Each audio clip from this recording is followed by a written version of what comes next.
Welcome, everybody, to actually hundreds of you in this audience this evening who've come for the 2022 Catherine Wasserman Davis Memorial Lecture, Russia, What Next? The lecture is sponsored annually by Wellesley College and Harvard's Davis Center for Russian and Eurasian Studies in the memory of Mrs. Catherine Wasserman Davis, Wellesley class of 28, who is the great benefactress of both of our institutions. I am Nina Tumarkin, professor of history and director of the Russian Area Studies program here at Wellesley College, and a decades-long associate of the Davis Center.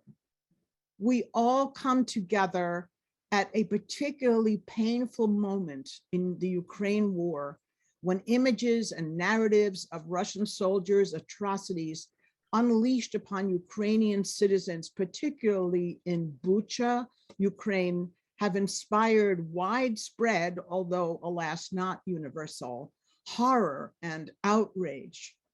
Professor Kurilla, himself a citizen of the Russian Federation, will explore the experience of Russia's war in Ukraine through Russian eyes and look towards the future.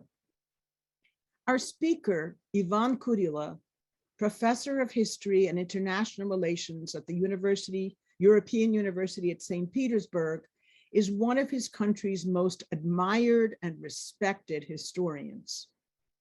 About his prodigious scholarly accomplishments, I will speak in a few moments. But I would like to begin with some words about his courageous stance towards, or rather against, President Putin and the catastrophic war in Ukraine. Professor Kurilla represents the stratum of the Russian intelligentsia that has long been critical of Putin. And he was a signatory of the very first anti-war protest petition signed and issued and signed by scholars on February 24th, 2022, the day of the initial Russian invasion.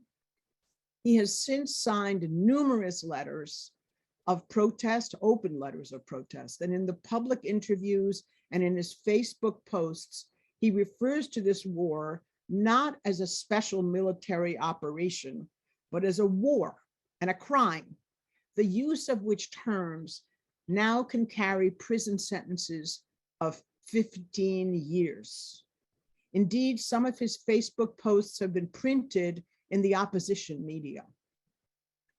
When 3 weeks ago, I asked Professor Kurilla if in tonight's lecture, he would feel comfortable saying what he really thinks, he replied, and I quote, "So far, I feel comfortable to speak what I think.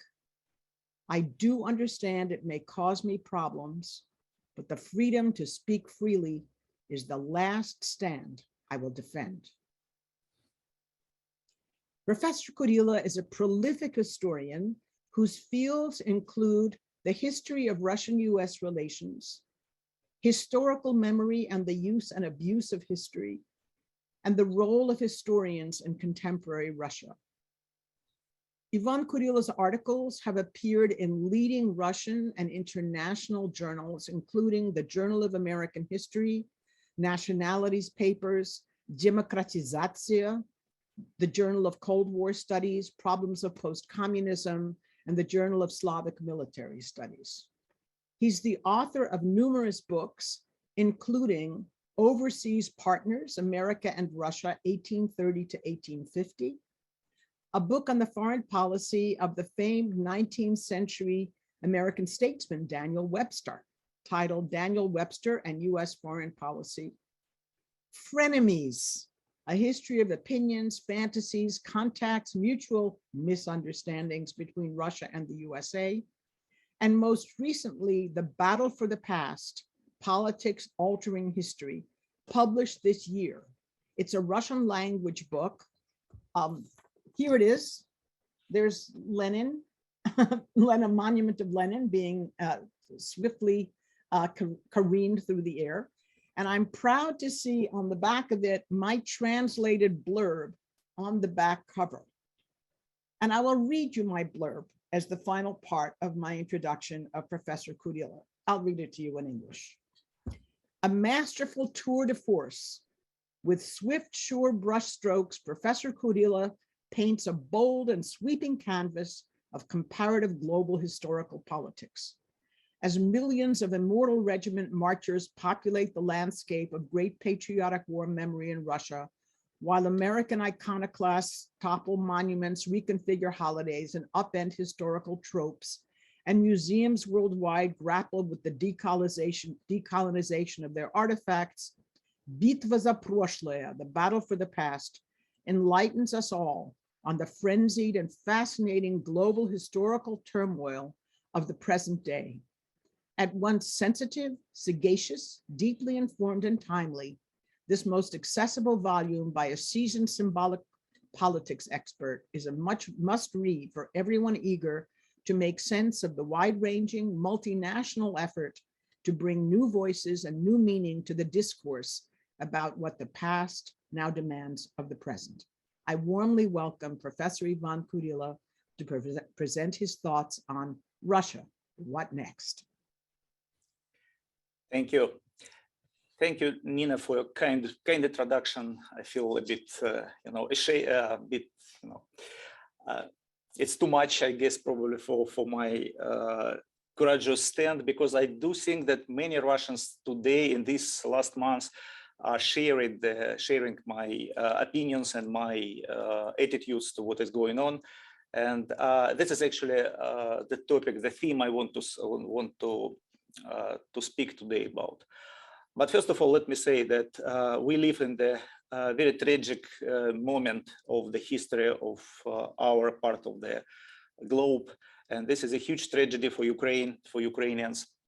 And it's also the catastrophe for the Russian national, for Russian nation. And this is something we need to comprehend, we need to understand, and probably we need to share not only emotions, but also the the first attempts to understand what happened, what did happen in Russia, which made possible such a attack on the neighboring country, and what happened with Russian society. I cannot and I will not speak about the war itself. I do think that it would be better to give floor probably to Ukrainians to say and to tell how bad, how awful the experience under the Russian bombs and the, are there. And I'm just compassionate, and I feel ashamed of being a Russian citizen in these months, in these last months.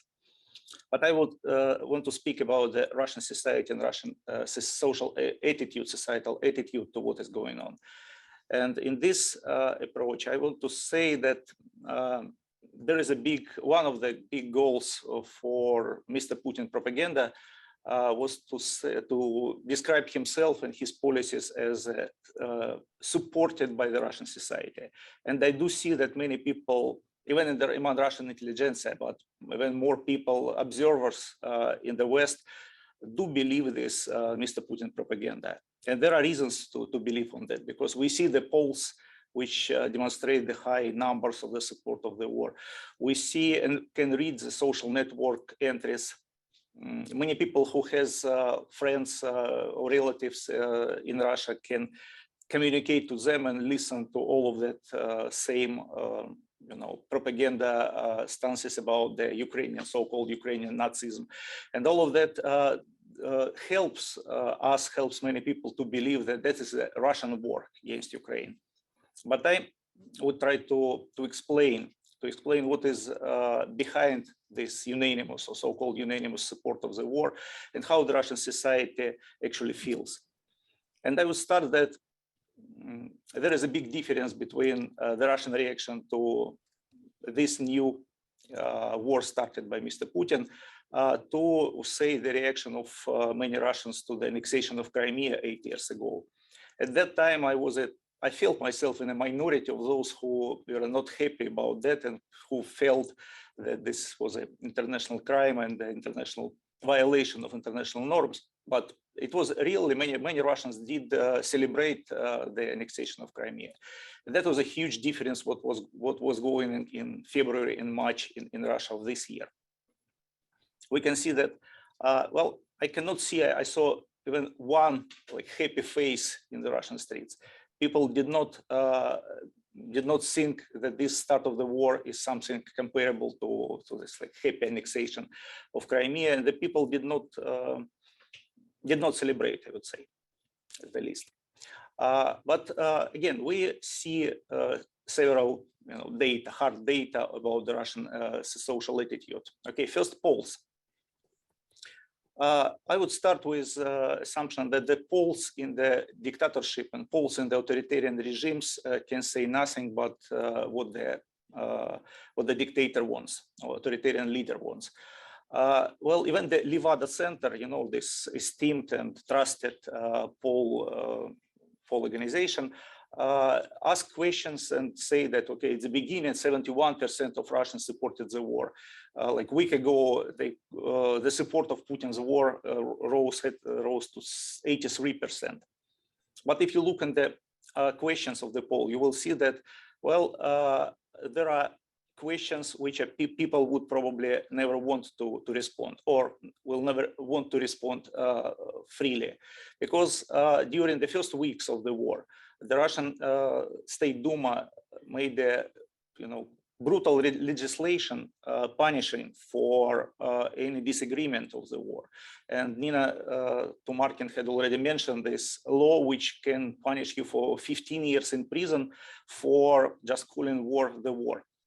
Well, so far as I know, nobody was sentenced, but it's just 1 month since it was introduced, the law was adopted, and this law already plays the role of scaring people out. And if you have the poll opinion, opinion poll, which asks you, would you support the war? The alternative answer would be, would you want to go to prison? And this is something people don't understand very well.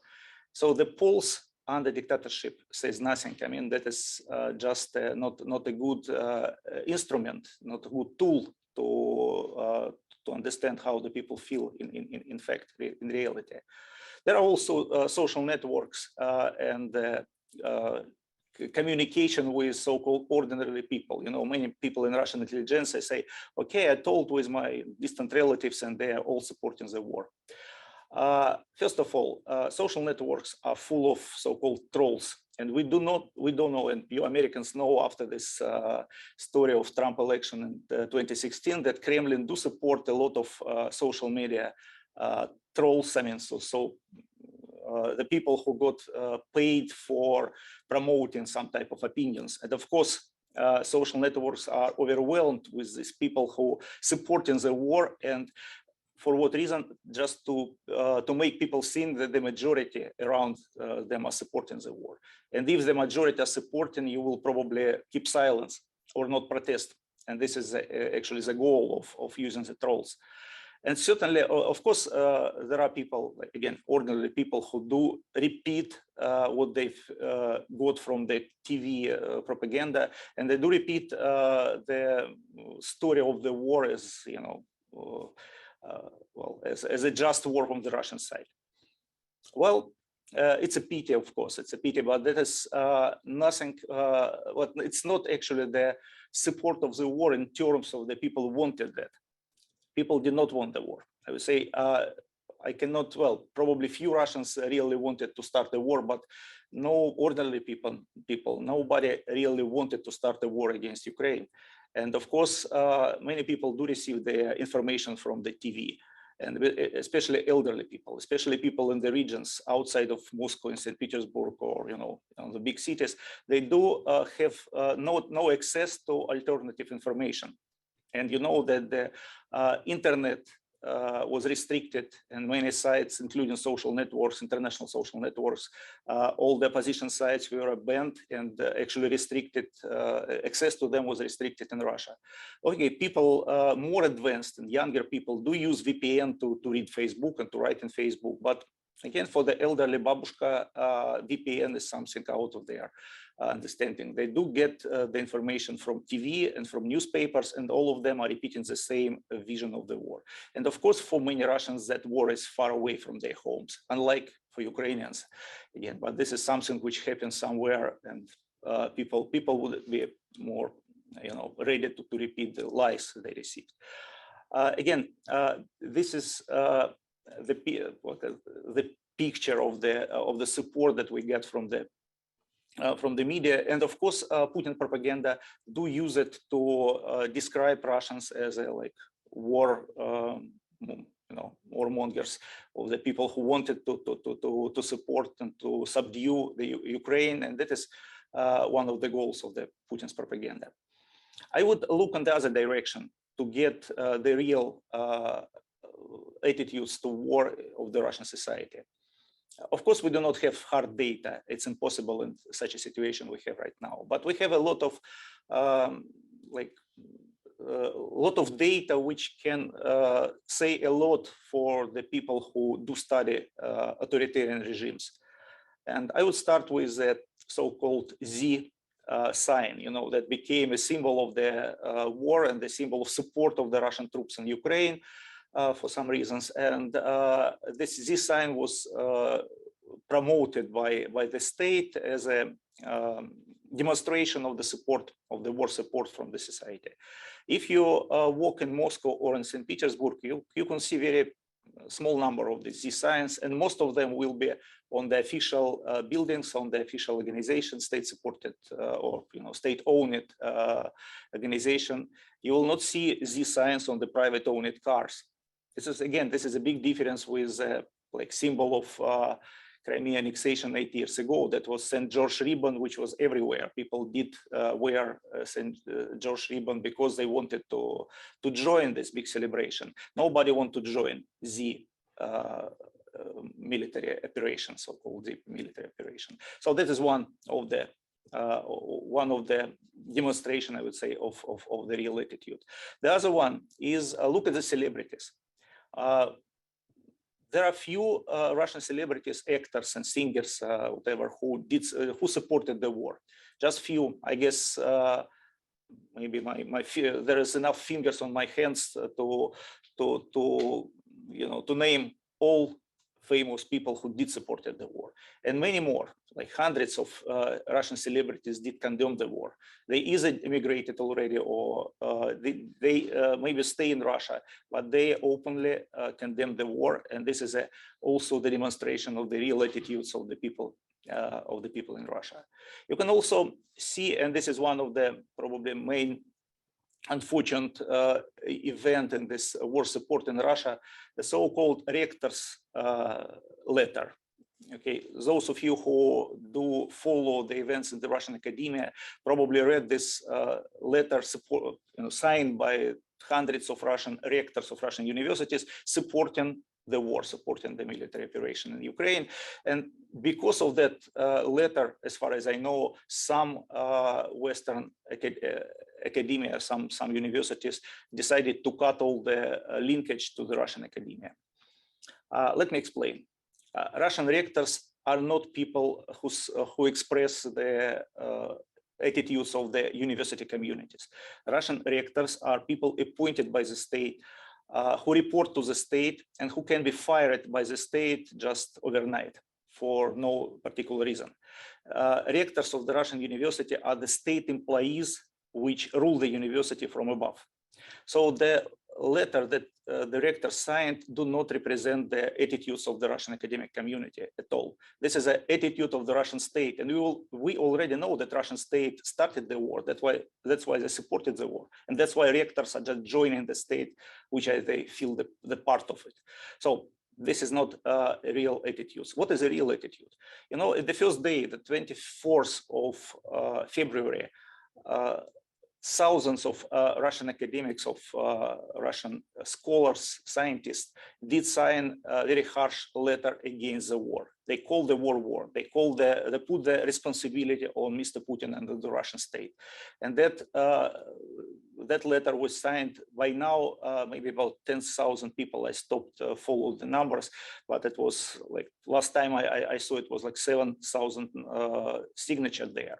And you should understand that there is consequences for signing such a letter. I know several instances when people who signed the letter or get were very harsh discussions with their superiors in the universities. I know examples when the people, especially people who had a advanced position at the university, being deans or department chairs, were fired because they signed the letter. So this is a consequential letter. And I would say that this is a real attitude of the Russian academia towards the war. It's not a rector's signatures on the letter. So this is important to understand. What else? There are also one, at least, well, of course, big business express themselves very cautiously, but they're against the war, but who doubt that the big business lost like almost everything because of the war and sanctions. So I will not mention people like Abramovich, Lysin, who just today condemned the war. Well, this is a big Russian oligarchs, you know, or Avin or Friedman. But I would say that even the Mr. Putin spokesman, Dmitry Peskov, on March 22nd, admitted the existence of the, he called Russian minority, which is against the war. And he not only admitted the existence of such people, he said that they are minority, they are less than 25% of the population. That's a huge, because we all know that Mr. Peskov is lying. We know that the state propaganda always tried to diminish the numbers of protesters. And if he said that it was 25% of the Russian population are against the war, it probably means that more than half of the Russians are against the war. Okay, this is my guess. It's a wild guess because I do not know what is behind the Mr. Peskov interview, but his admission of quarter of the population which was against the war says a lot. Again, for those who know how the authoritarian regimes are functioning. What are the, if I say that there is a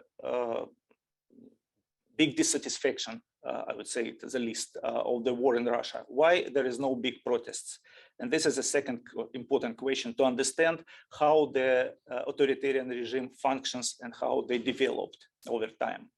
When 20 years ago, Russia, well, when Mr. Putin was just fresh president, Russia had a very unstable and young, but still vibrant society with a lot of newly formed horizontal network, newly organized NGOs and newly developed connections, professional connections, and other type of horizontal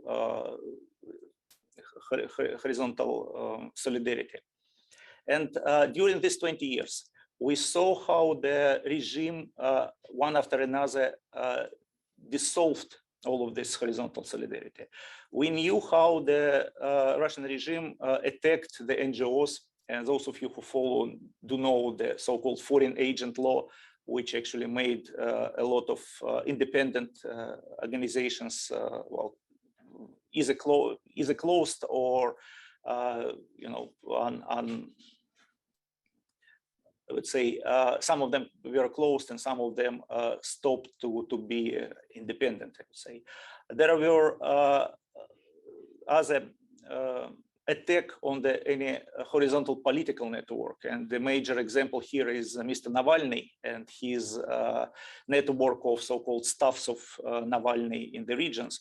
And 2 years ago, it was a huge blow on this network. Not only Mr. Navalny himself was, as far as you know, hardly survived the assassination attempt, and he is now imprisoned, but also his staffs of Navalny in the regions were smashed, and people either immigrated or get into prison.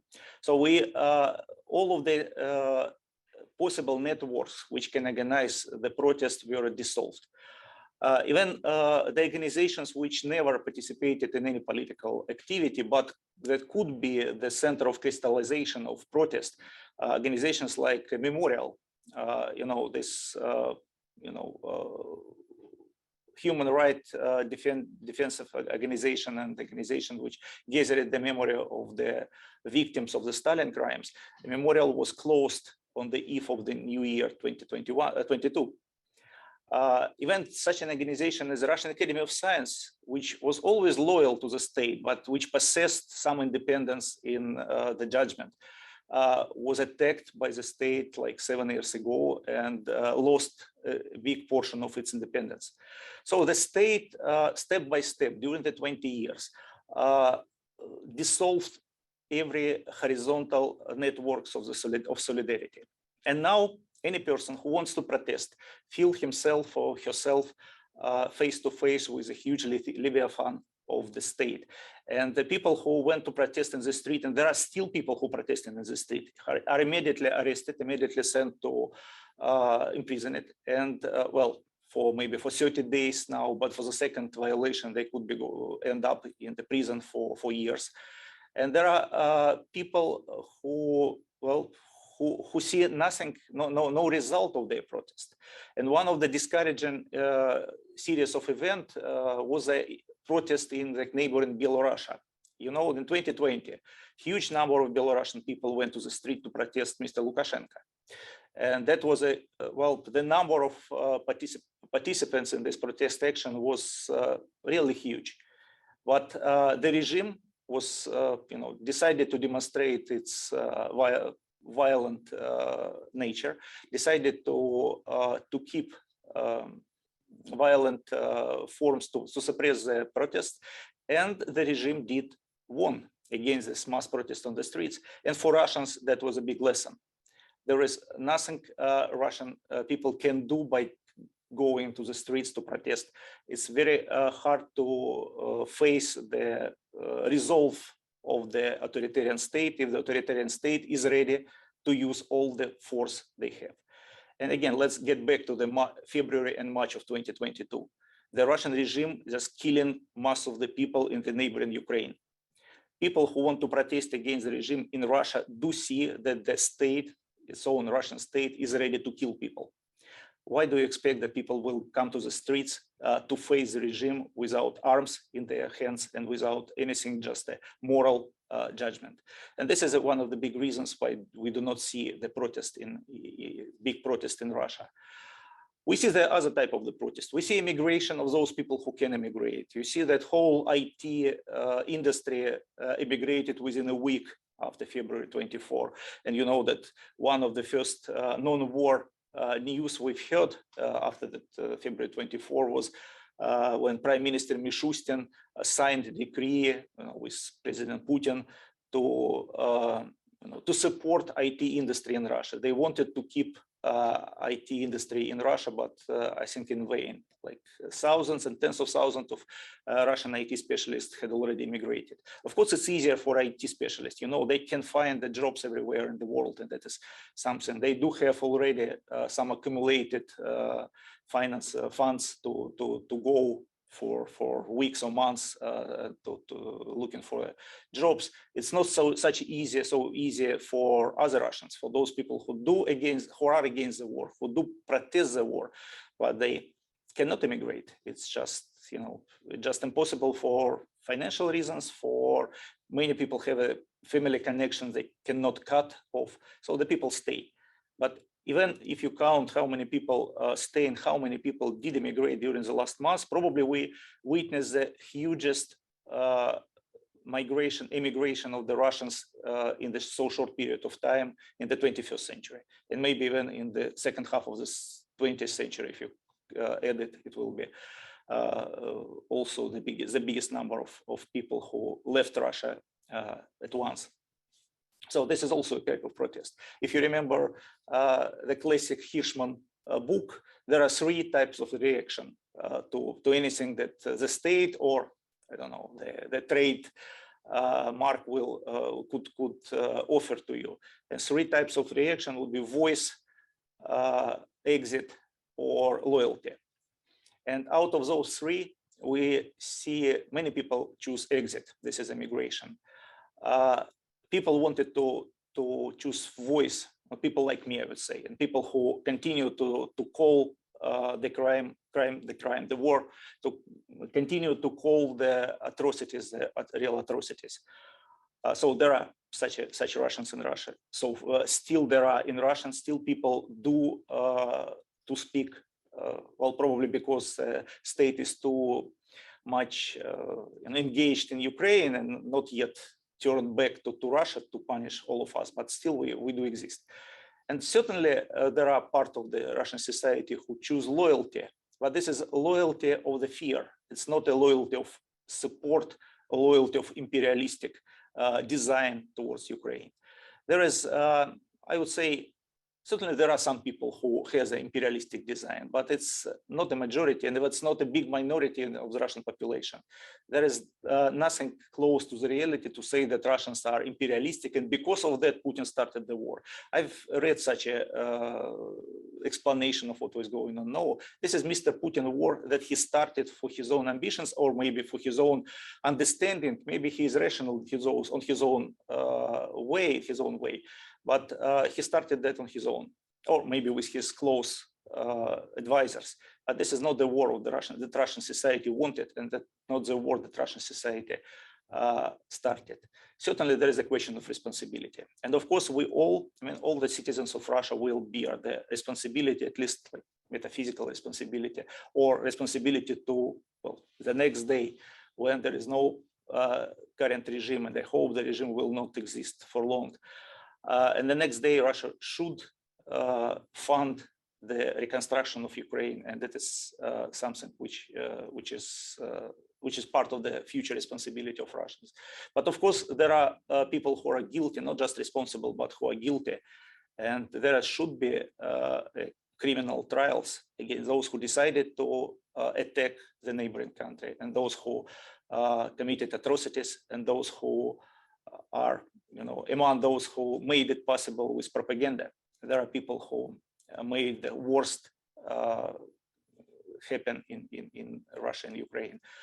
And well, there are other responsibilities. I do think that we will get back to, to calculate who was also responsible after the war. I do not want to speak about that right now. Of course, I can see that, well, there are some mistakes made by Western societies. I can ask, many Russians would say, why the West continued to buy gas and oil from Russia, and so sponsoring Russian military build-up at the moment when some other Westerners ask Russians not to pay taxes and to get in prison for that.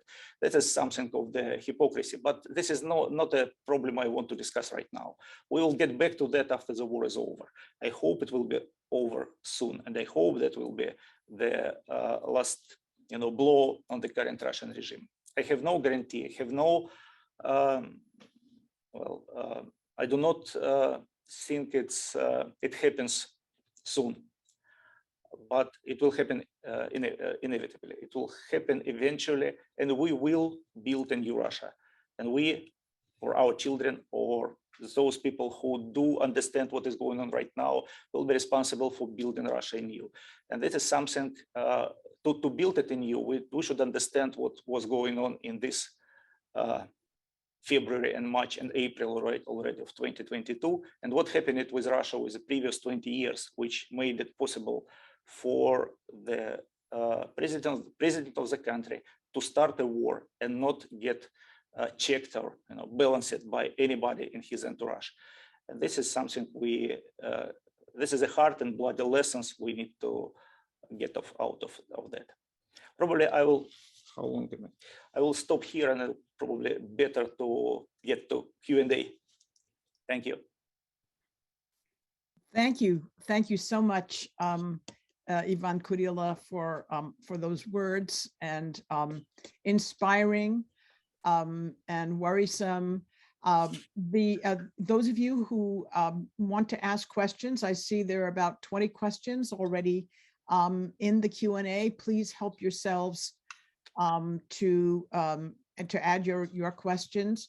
Oh, the first question is from my old friend, Armin Dedekian, a long-time teacher of Russian at Buckingham Brown and Nichols School in Cambridge.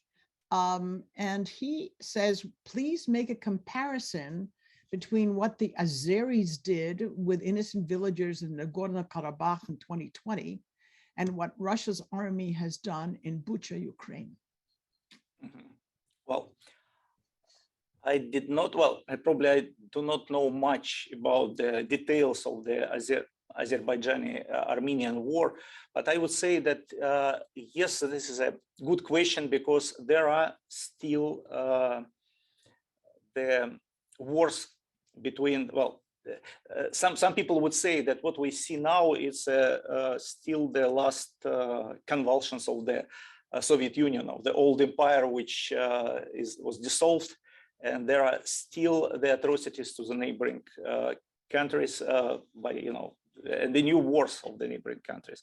And some people would say, I do not know if it's true or not, but some people would say that the successful Azerbaijani regain of most part of the Nagorno-Karabakh in 2020 probably prompted Mr. Putin to start his own war, because, well, if it's possible in the North Caucasus, why it's not possible in the bigger, of course, on the bigger scale in Russian-Ukrainian affairs.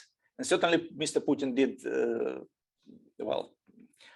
miscalculated as far as we see.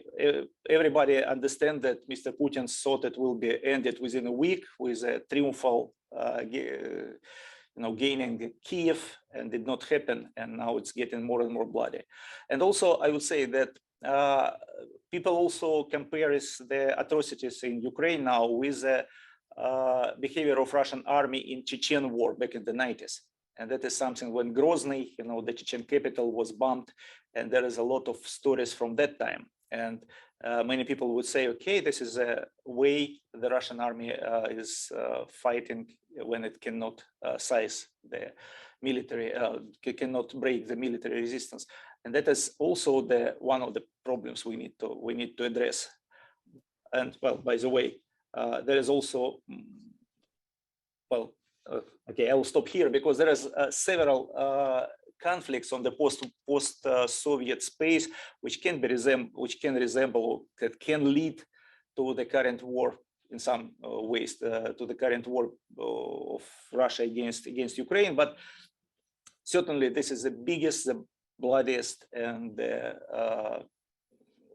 most unfortunate, I would say, decision, unfortunate war on this period. Right.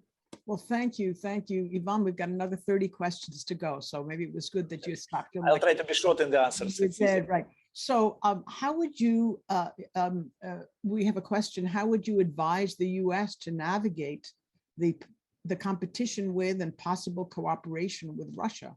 Or is this goal now impossible? It's hard to advise anything in the current situation because I do not know what to do. I cannot advise any other sanctions. Well, by the way, because to advise about sanctions is also criminal offense. If I will advise you to what sanctions should be done, I immediately get into the criminal case. Well, but really, I do not know. I do not know what to do, what the United States can do right now. I cannot advise because I do not know what will be the best policies toward the conflict in today's situation. I do think that when the regime will change, when eventually there is no Mr. Putin at the top, when Russia will be rebuilt, I have some advice what to do then and what mistakes should not be repeated, but not in the current situation. This is too far to deal with Mr. Putin. I do not know what to advise. Yeah. Right. You're not the only one. Yeah, sorry. Well, right, next, right. But let me say that I do hope that the new Russia after Mr. Putin will be engaged and will be, included into many international networks and not to be alienated, because it did help Mr. Putin to do what he's done in the previous cycle. Next cycle should be different. Thank you. Right. Thank you. Well, I see more than one question about the Russian Orthodox Church. One of them specifically asking about the tensions. Did the tensions between the Russian Orthodox Church and the Ukrainian Orthodox Church, was there a role in fueling Putin's decision to invade and also to sustain the bloody conflict? Again, someone says, what's the role of the Orthodox Church now in this situation? What's its stance? What's its position? as far as I see, the Russian Orthodox Church and Moscow Patriarchate do support the war.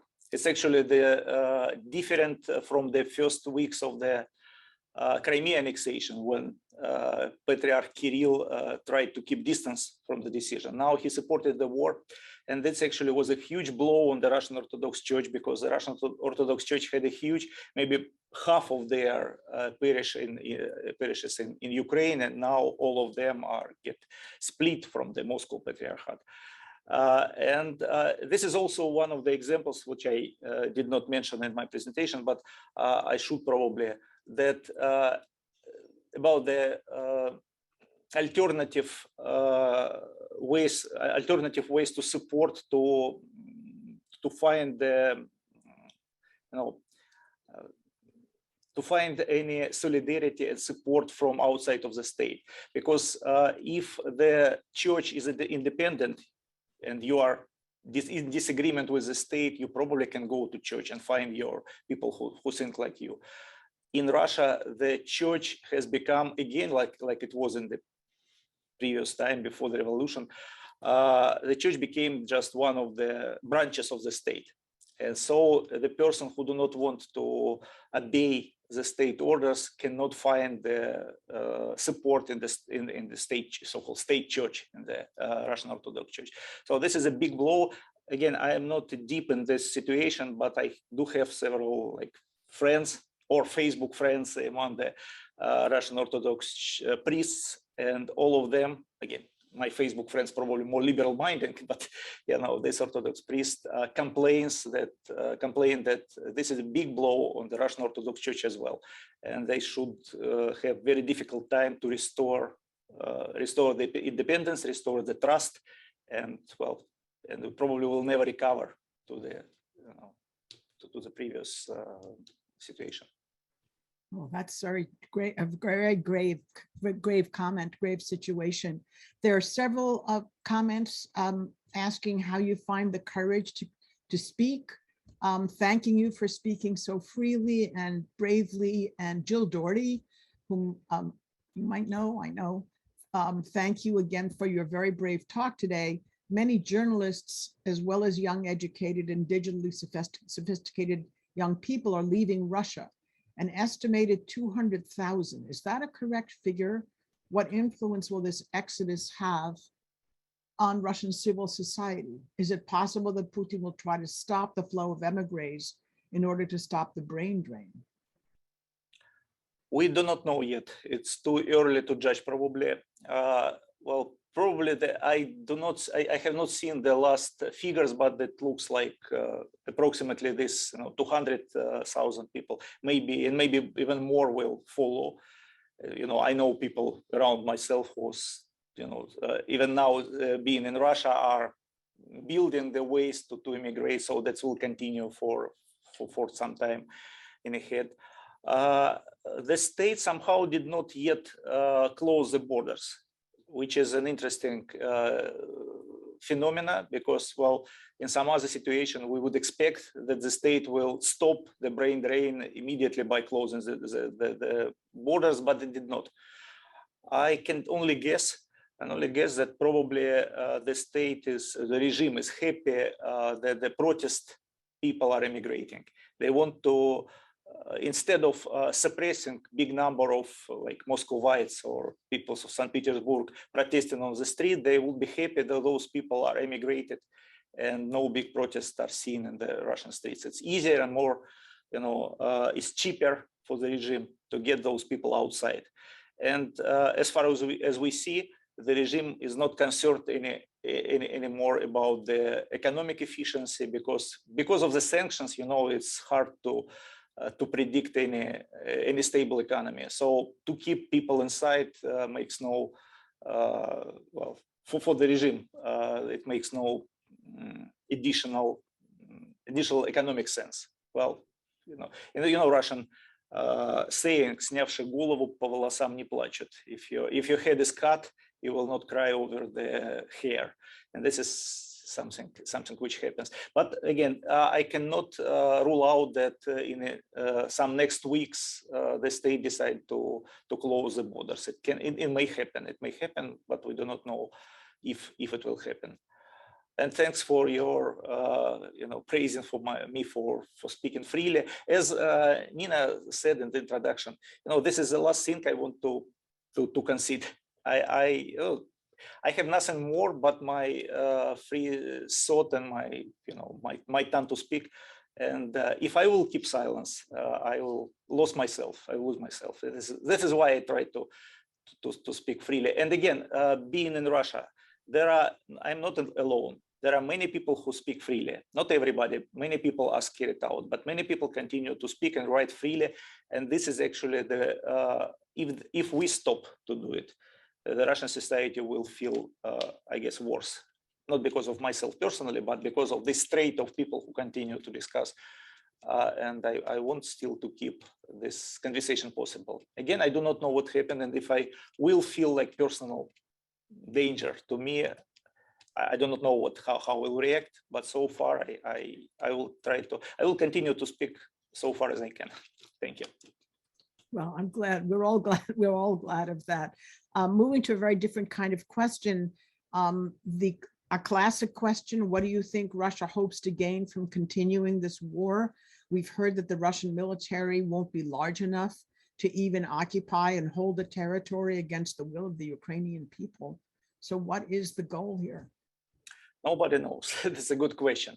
Probably at the very beginning, it was miscalculation from the very beginning. Probably Mr. Putin, for some reason, or for the obvious reason, because he had a negative selection of the advisors, and there is independent experts had no access to the decision making, and so that was a big miscalculation. He probably thought that the whole Ukraine will look like, I don't know, Crimea in 2014, when the majority of the Crimean people were supportive of the Russian occupation, and probably he thought that the Ukrainians will be also supportive. I don't know what, and if such things would happen, that there is no need in the big forces, but Ukrainians started to defend themselves.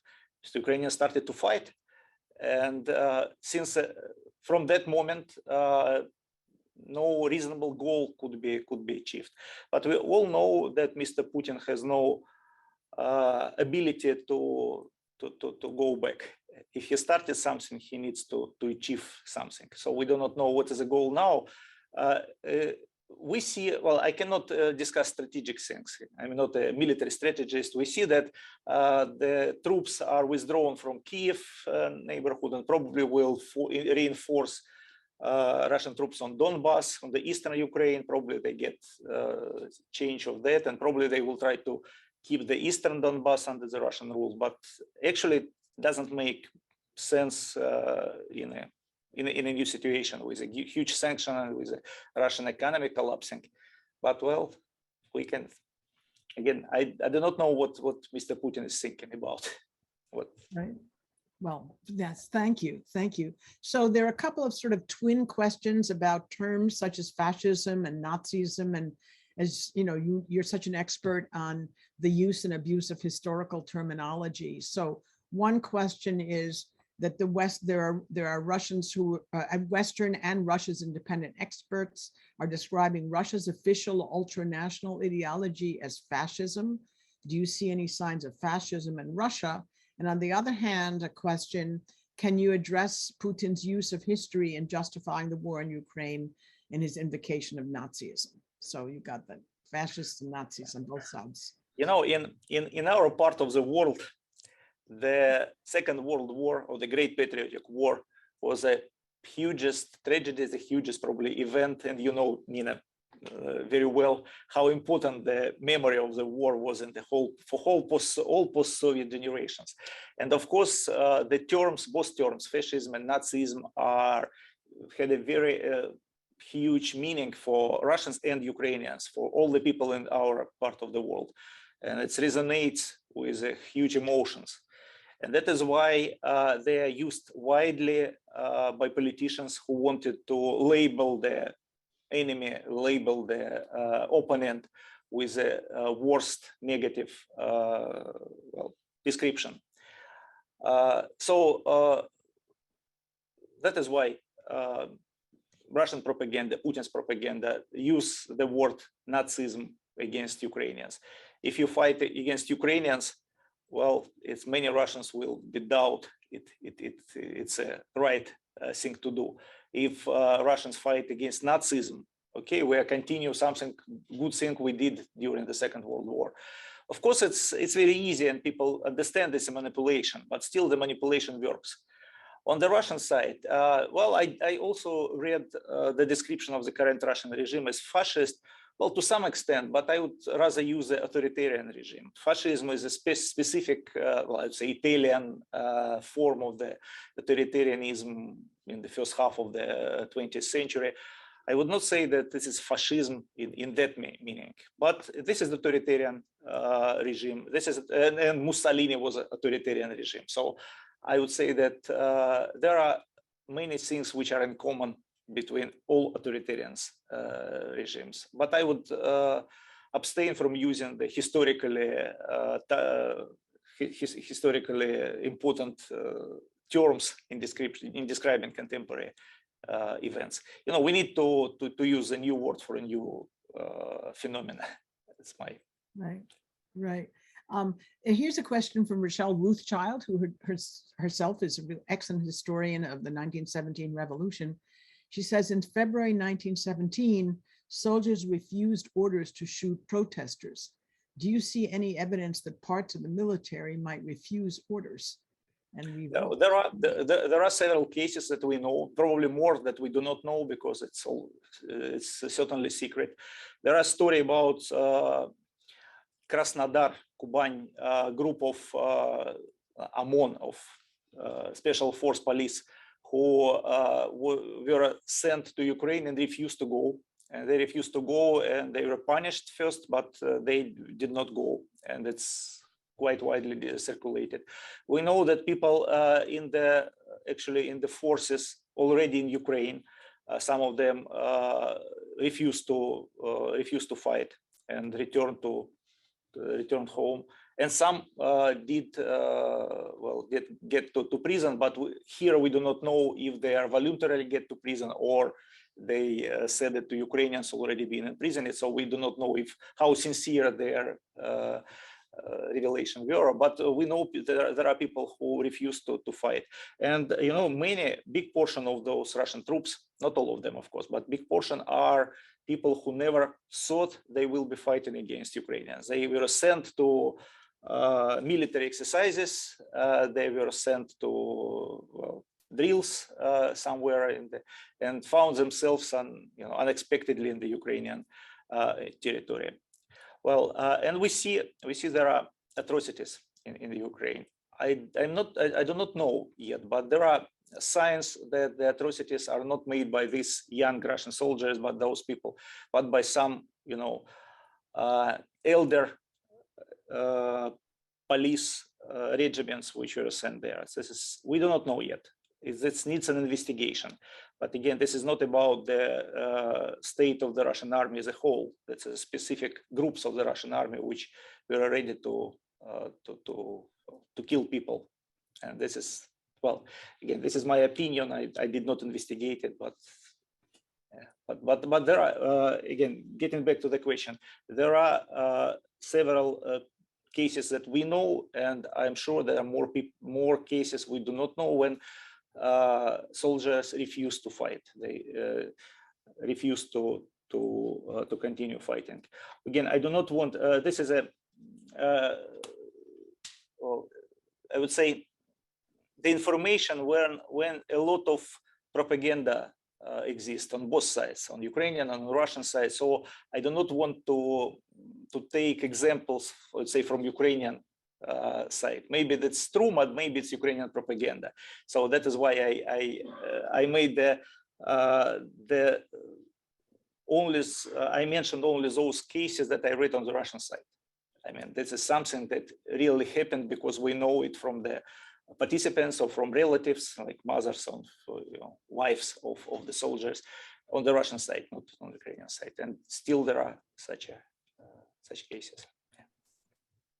Thank you. So here's here's a question from our colleague Angela Stent about the rectors. Given your explanation of why many Russian academics opposed the war despite the fact that their rectors endorsed it, do you think it's a mistake for US universities to close down cooperation with Russian academic institutions whose rectors endorsed the war? I would say it's a mistake to close academic cooperation, but this is a thin line. Is it institutional? How much is institutional this cooperation? How much it's a cooperation with the Russian academics? Because certainly there are some state-owned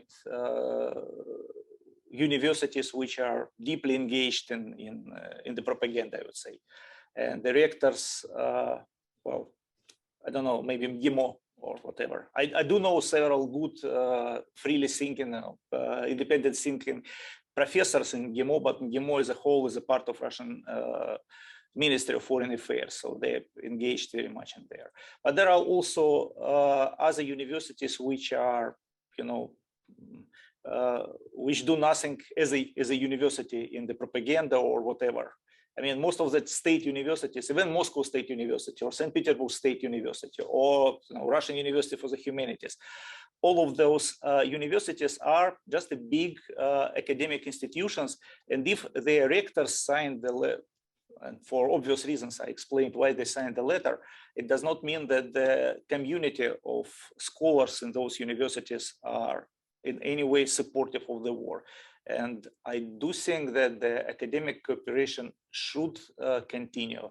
I do know that many people will argue against that, but I do think that we need to continue the academic cooperation. And you know that even in the Cold War, there was cultural exchanges, there were academic exchanges. This is something which, well, sorry, let me, thank you, Angela, for a question. It's inspired me to say more, but there is the question about the reason for the sanctions. Of course, we all understand there is no more sanctions to split Russian elites. Nobody wants to split. That is not about that. It's about making the Russian state weaker. You want to make Russian state weaker because it's an aggressor state, and it's understandable. But by cutting the relations with Russian academic, you do not make Russian state weaker. It's something about punishing all Russians. And this is a thin line between punishing Russian state or trying to make Russian state weaker and punishing Russians because they are Russians. And I do believe that this is a understandable reason, understandable aim to weaken Russian state. But how you weaken Russian state? By cutting academic links, academic exchange, I just do not understand. That is why I would say that this is a mistake. But again, I do know, I read a lot of opinions about that. I know that many people insist that, well, the less exchange, the less contacts between the West and Russia is going on, the better. I do not believe it, but okay, this is my opinion. Thank you. Well, thank you. Here's an interesting question to ask an historian. What do you think Stalin would think of Putin?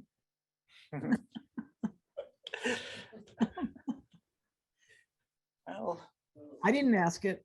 He'll probably say that he will say that's well, I do not know definitely, but the scope of what is Putin there is small compared to what Stalin did. So he's just a small pupil in the Stalin's grand design, something like that. I see. Okay, thank you. So actually getting back to what we were talking about the university, there's a question about what's the position, of course, it's a general question, of university students on the war. We've heard a lot about the academics, but not so much about the student body. Well, again, of course, there are, I cannot say that all 100% of students are on the one or another side, but students mostly are younger people, and younger people are, I would say, even the opinion polls that we dismissed, but they say something at least. They say that the younger generations are more openly opposed the war. Many students did participate in the street protest.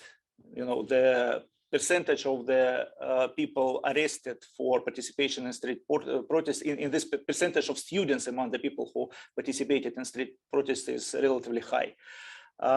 Some of those students faced the expulsion from the universities. There are ongoing cases in several universities when the rectors of the universities want to expel those who participated in the street protest, and some people continue to defend them. The cases, as far as I know, are still going on. In St. Petersburg State University, for instance, a group of students were fighting to keep their position as students, and there are other instances as well. But I would say that among the students, well, of course, I can say about my students, but European University is a special case when my students all are very upset about the war, and I cannot say anybody of them are supportive of war at all. But again, maybe European University at St. Petersburg is a special place. But I would say that more students are against the war than those who support it. That's a very cautious estimate. Right, thank you. So there are a couple of questions about the future, the post-Putin future. Someone asks, what would it take to get rid of Putin? And then someone says, is there a democracy movement that will be supported when Putin is finally gone? Well, Putin will eventually gone for some reason, maybe for physical, for biological, but we will face a huge problem because of the 20 years of Putin's rule. Just because he destroyed, institutionalized Russia, I would say. He deleted, smashed many institutions that existed in Russia. And this is a big challenge to the future, I hope, democratic Russia, because you cannot build democracy on scratch from nothing, from no horizontal networks. So that will be a big challenge, a huge challenge for any post-Putin rulers. But I would also say that still the situation is still better than the situation during Perestroika after the Soviet Union. There are still big number of people who do believe in democracy, those people who do believe in the horizontal networks, and people who could become the builders, I would say, not building blocks, but the builders of the democratic Russia in the future. But again, that will be a huge challenge and huge problem. And the Russia in this, in many instances, the Russia will be in the worse position than it was 20 years ago, when Putin became president. Well, not everywhere. Some of the development did happen, but a lot of deinstitutionalization took place. So I do, well, I'm a historical optimist, optimist, but a historical. I mean, in the historical scope, Russia would become democratic, but I do not know when and what generation will finally live under democracy in Russia. But some will. Well, that's wonderful to think about. So if we're speaking of the future, here's a question, the biggie: what is the future for US-Russian relations? Certainly it is. Well, this is the easier. I mean, there's always a future for Russian-American relations. It's for 215 years already since the diplomatic relations were established. We had bad and good periods, better and worse periods of exchanges, but we continued and we will continue. I mean, Russia, well, even Russia today, Russia under Putin is important, maybe in the negative sense, but it's important for Americans. It's important to follow what is going on in the in Russia. But I hope on the next cycle of our relations, Russia and the United States will be able to overcome some of the mutual, I would say, mistrust. Well, this question actually prompted me to start as a lecture, but I do not want to because this is, I have a lot to say about Russian-American relations, to say which side, what, what part of those relations were spoiled by whom, but this is a very different topic. I just end up saying that I do believe that Russia and the United States will return to the more pragmatic relations, and eventually will probably the United States will help Russia, not like back in the 90s, but with some other approach to help Russians to build Russian democracy, and that is in the future. I guess. Yes, I mean, we've had a big change here, you know. Ronald Reagan was about as anti-communist and anti-Soviet as anyone could be, but he never said anything personal against any of the Soviet leaders, not at all. And President Biden's personal remarks and epithets are something new, I think, and might be difficult to overcome. What do you think? On the other hand, I would not say that Putin maybe compared to, I don't know, Brezhnev or Andropov or Chernenko or Gorbachev. Chernenko, my favorite. I mean, Putin himself is a special, in the negative sense, special person. So I cannot blame Mr. Biden too much, because here, well, in Russia, people probably think that Mr. Biden was right, especially now. Now we can see that. Well, I see. I see.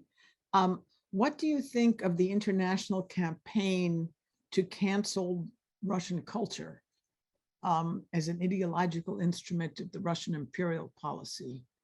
There are a couple of questions about that, about the arts and so on. What do you think of all that?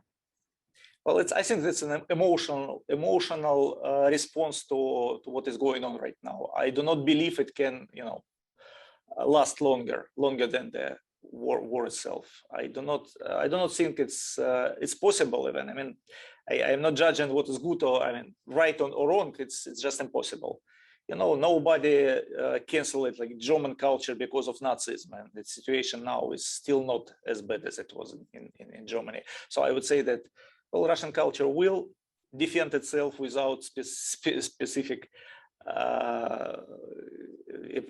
attempts, specific political measures from any side. But on the other hand, you see that Russian propaganda certainly use this so-called canceling Russian culture to convince Russians that the West is against everything Russian, that the West is just Russophobic, and it's not because of the Putin war, but because the West hates everything Russian, including Russian culture. This is a very convenient Russian propaganda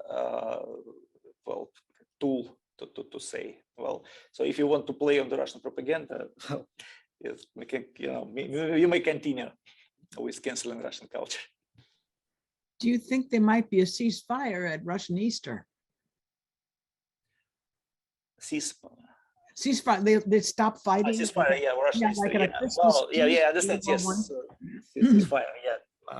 Перемирие, yeah. Okay. Well, I do not know.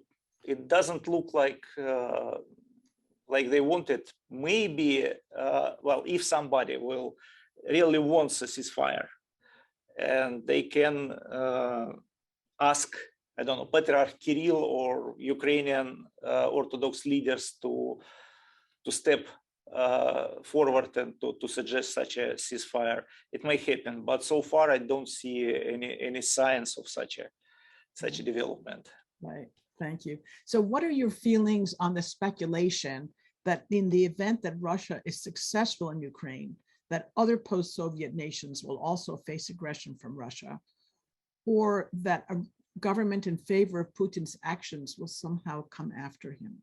I'm not sure I understand that part, but do you think there's a threat to other nations besides Ukraine? I do think that the brave resistance of Ukrainians already had already proved that the Russian army is not strong enough to attack Ukraine. And so I do not see the prospect of the Russian victory. Well, Putin, of course, can claim anything his victory when they keep in Donbass, I say Crimea. But this is not the real victory for the Russian armed forces, and probably Ukrainians now saving not only themselves but other post-Soviet countries from the Russian invasion. Because, well, after this, after such a lesson, I doubt that the Russian military wants to try on other directions. Yes, right. Yes. And what about the sanctions? So somebody asks, would you say the sanctions put in place by the West have been effective to a certain degree? Then there's another question about when people see that McDonald's is closed and IKEA is closed and ATMs are difficult and all these things, they see something going on. I mean, how are people responding to all of these, the sanctions and the economic changes here? Well, again, this is too short period of time. People seeing that everything is collapsing around them. Well, of course, you can live without IKEA for years. You know, you have everything. It's not something you need every day. But, well, of course, the recognizable world around people, the environment that people get habit to live in is collapsing right on the behind the on the eyes of the people. But especially it's about the citizens, the people in the big cities. Of course, IKEA is something in well, Moscow, St. Petersburg, in some big cities, even not in all big cities. In my native city of Volgograd, which is 1 million people, there is no IKEA. So it was more the way of life of the cities of the multi-million people and the Russian middle class. So the Russian middle class probably suffering first. It does not hit so much the poorer people, but they already faced the rising prices. The price on many commodities are rising very quickly. And again, this is just a little bit more than 1 month since the beginning of war and the sanctions. So people do expect that it will be worse, but they not yet feel how worse it can be. So we can see in like half a year at least from now, and to see how bad the life has become, will have become by that time. So right. It's too early to judge, but people do see that everything is collapsing, but do not yet feel by guts what is there. Right, right. So here's some questions about other countries. One question asked, do you think Angela Merkel's leadership of Germany had perhaps inhibited Putin in respect to his ambitions? And of course, the timing was that after Merkel had gone, all this has started happening. Another question ask you to comment on China's role in the conflict. So if you could talk a little bit about Germany and China. Okay, I will try. Not exactly my field. No, we'll get back to domestic questions right after. Oh yeah, but still, yeah. What I've heard about Angela Merkel, there is also I've heard also the opposite opinion, and maybe it's wrong, but opposite opinion was that okay, Angela Merkel did help Putin to consolidate his power, because it was Germany that kept buying the gas and natural gas and oil in Germany, which lobbied for the Russian interest, which turned to be a Mr. Putin private interest in Europe. So maybe Angela Merkel played not in inhibiting role, but the role of the nurturing Putin. Maybe it's wrong, but there is also this, so the spectrum of opinion about Angela Merkel's and Germany's role in rising of Mr. Putin is quite wide. As for China, yeah, China is probably the last ally. Chinese did not support the war, but they did not preclude, did not stop the war, did not apply their political force, political leverage on Putin to stop it. And as far as I see, the official Chinese attitude was that it was American. Well, actually, they support that vision that this is a conflict not between Russia and Ukraine, but between Russia and the United States. And Ukraine just a battlefield for the big Russian-American conflict. And many Chinese professors and politicians do say something along these lines. that this is an American interference, and this whole war was became possible because of the American interference. So China did not openly support everything that Mr. Putin does, but China, I think they are getting their benefits out of the war. I mean, there is obvious benefits for China, for China's role, and also some other people, some specialists in China says that China also study the Western reaction to such a war, having in mind the possibility of free acquisition of Taiwan. So probably they are seeing how West, well, what the leverages the West has in case, well, China would take the Taiwan. So that is, again, this is something from people who knows German and Chinese politics better than I do. I just retell you. Well done, well done. Here's a sort of a big, moral question. Do you believe that the population is not responsible for the government they elected? Sort of population is responsible for the government they elected. The case is that Russians did not elect this government. At least since 2012, there was no real elections in Russia, I would say. That is the last moment when the Russians did try to influence the result of the elections was the Duma elections of 2011. And those of you who follow Russian events do remember probably the mass protest after the Duma elections of 2011. And that was a crucial moment. Again, my opinion was that was a crucial moment.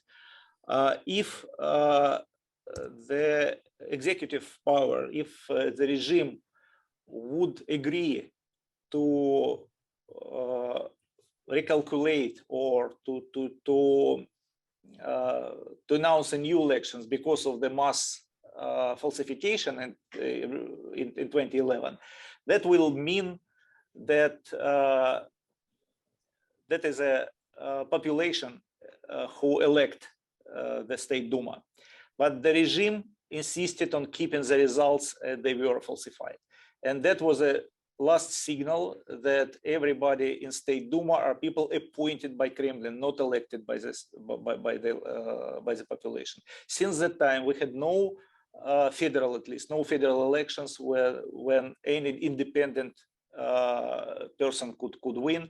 There is not the real results. It was falsified elections all through. I mean, falsified, including not only the counts, the ticket counts, but also the administrative pressure around before and around the elections and during the elections. It also the not permitting the independent candidates to run for offices, that no really strong independent leader was ever permitted even to run. And that is, I mean, during the last 10 years. And so I do say that there was no elections. It's as a colleague, a friend of mine, a political scientist, Grigory Golosov, called it, this is not election, it's so-called events of the electoral type. He said, when you just vote, you put your ballot in your ticket and throw it into the urn, but it doesn't mean anything in terms of real democracy. And it is so people do responsible for the government they elect.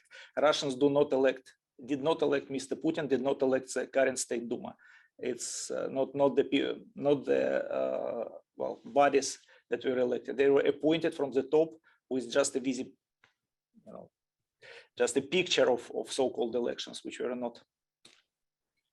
Well, I'm really glad that question had been asked. That's a really interesting answer. And so I know I have a Russian friend who has a very different view, and she says we all deserve to be punished because she believes in sort of a moral collective responsibility. And this is like the opposite. No, it's not an opposite. I mean, we do have that's one of the major topic of the conversation during the last months. Well, about the moral responsibility. We all do have a moral responsibility because this is a Russian army which fighting there, because it's a Russian soldiers who are committing atrocities, because, well, Putin is a Russian president. Even if we did not elect him, well, maybe Russians did elect him 20 years ago, maybe not the last one, but 20 years ago. So we do have moral responsibility for all of that. But if you would follow like Russian social networks of Facebook or whatever place where the Russian intelligence exchange their emotions, there is a huge emotions of the responsibility of that we are responsible for all of that. And this is to some extent, those people who feel the most responsibility right now are the people who probably should do it in the least. Because these people who are now feeling the responsibility, those people who emotionally feeling, well, guilt for all of that, those people were always anti-Putin. They always fought against Putin. They never voted for him. And those people who did vote for Putin, who never experienced any problems with rigged elections, they do not feel responsible right now. They are, okay, this is something which, the distribution of guilt and a feeling of responsibility, feeling of emotional involvement are uneven. And it's more about on those people who already, did a lot to not permitting what happened. But, well, it's how it works. Right. Well, these are conversations that need to be continued. Can you stay for just a couple more questions? That's great, because there were, I think I counted 57 questions. Yeah, right. So do you think that, how can you build a new Russia if Putin is still in power? Well, I don't think we can build a new Russia with Putin in power. We should, yeah. Not now. That's a simple yes and no answer here. Do you believe the Western powers' seizure of Russian oligarchs' assets is an effective or appropriate method to help end the war? It's effective method, not probably to end the war, but at least we see that Russian oligarchs are now publicly criticize the war.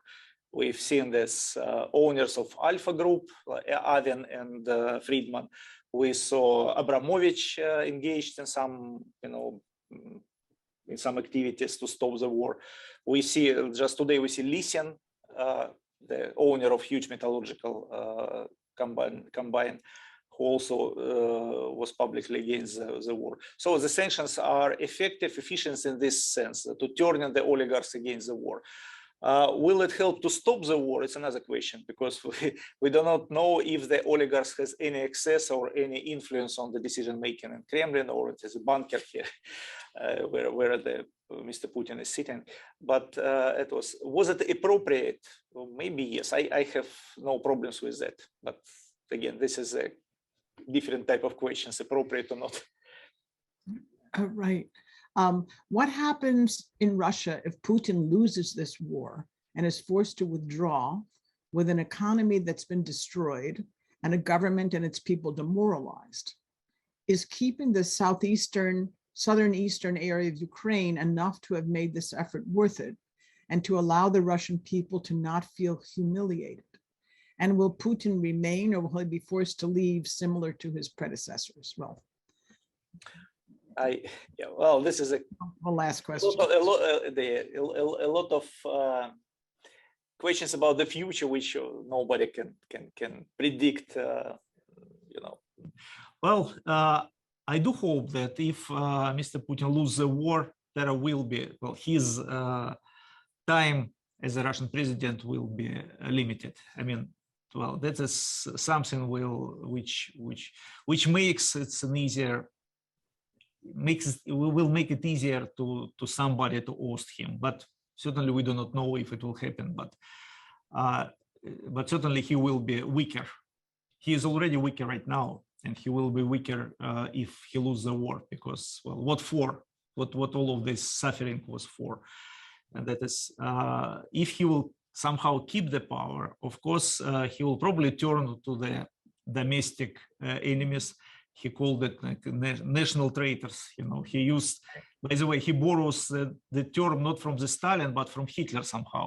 You know, Stalin time it was enemies of the people, and national traitors were from Hitler. So he used Hitler label for those who criticize him. So he can turn to us and to those people inside Russia who are critical to him. So it will be probably the worst time for Russian society.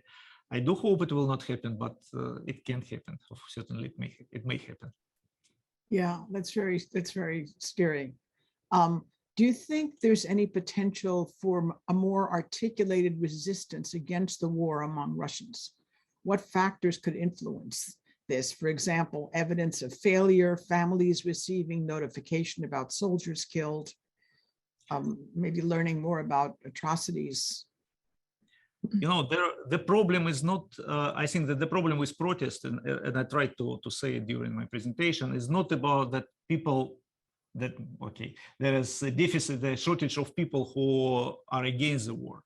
There is a shortage of people who believes that the protest can influence anything. This is, and that is why there should be, you know, for protests to become more visible and maybe more efficient, there should be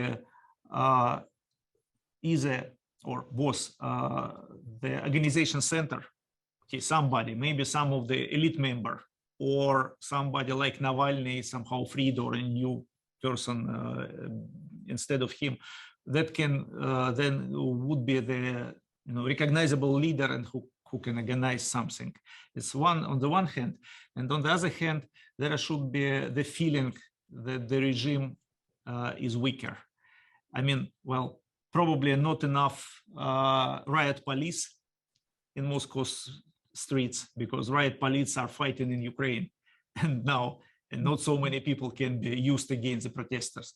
If people will feel this, the regime is getting weaker, the more people will go to the streets. But now I guess that the majority of Russians, even those who would probably protest, are thinking that the regime is strong and their protest is futile, and they just risk their freedom and the physical safety, and for nothing. I mean, for and had achieved nothing. So that's, so organizational center and the feeling of weakness, the regime became weaker. Yeah, right, weaker.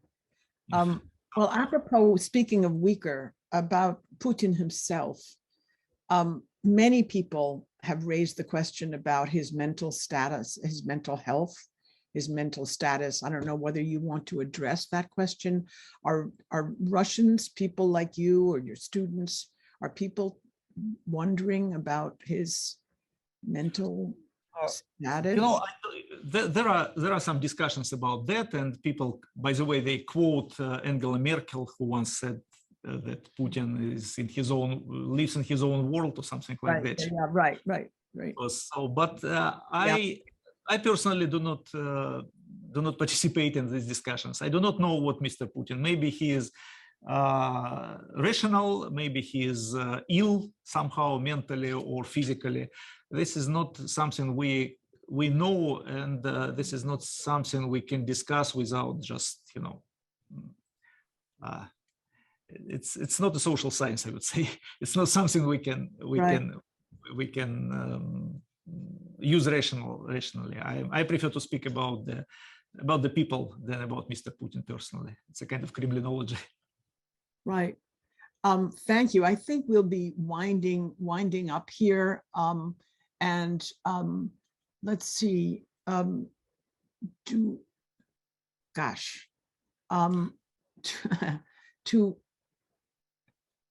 Many see that this period in the US is full of propaganda. What is, with your Russian expertise, do you see dangers for US democracy at this time?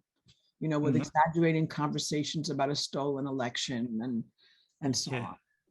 Well, it's a good question to end I think so. The discussion on Russia, and let's say. Right. Yeah. Well, I don't see the the real danger to American democracy, at least compare it to Russian problems, because there are there is a obvious polarization of the American political life during the last decade, at least, and you see that's a lot of well, you know better than I do, of course, problems of American democracy, and that is. But I do not think it's somehow the end of the American democracy. You still have the strong institutes, all of these checks and balances. You elected Trump, and you probably do remember, Nina, I told you that in 4 years you have an option. In 4 years you will change Trump to somebody else, and we in Russia do not know when Putin will go. And that was our conversation back in 2016, and it's happened in America. It did not happen in Russia. Well, again, as I could predict, and that's why American democracy is strong. But certainly there is also problems, but probably this is not a good time to speak about American problems when we speak about Russia. And this is a type of the conversation which some Russian propagandists like. They say, okay, I've got a phone request recently from some pro-Kremlin journalist. Would you comment us that the United States, well, the question was, would you comment about American neo-McCarthyism, that the United States became a society which prohibited the opposition views? And well, that was a question from the Russian journalists. I refused to speak in such terms. But again, this is a Russian propagandist, something the propagandists like to say, that American democracy in the huge crisis, and this is no more, and this is another story how Russian politicians like to compare everything with American example, to build, that's severely criticize the United States, but every new legislation they do, they say that Americans has the same, well, even if they don't, but that's something which serves as a best, the best argument to any political change in Russia. So the United States continue to be the model, even in the distorted view on that. So crisis of American democracy is something that Russian propagandists used to say. And I prefer not to participate, at least in Russia, in such a discussion, but right. I can do it now on some different occasion. Well, yes, and I'm awfully glad that you brought up the election of 2016, because Professor Kurilla was in my house watching those returns in my living room as we got sadder and sadder. And I had actually taken him with me to vote in my little Cambridge elementary school. And a very nice lady put an "I voted" sticker on his lapel, which he proudly took back with him to Russia. So thank you, Ivan Kurilla, for the wonderful presentation and answering so many questions. I have this little sound machine with applause. So this is applause on behalf of the whole audience. And thank you, and be well, and good night. Thank you, Nina. Thank you, everybody, for very interesting questions you asked. And thank you for your attention. Thank you very much. Thank you so much. Bye-bye. Bye.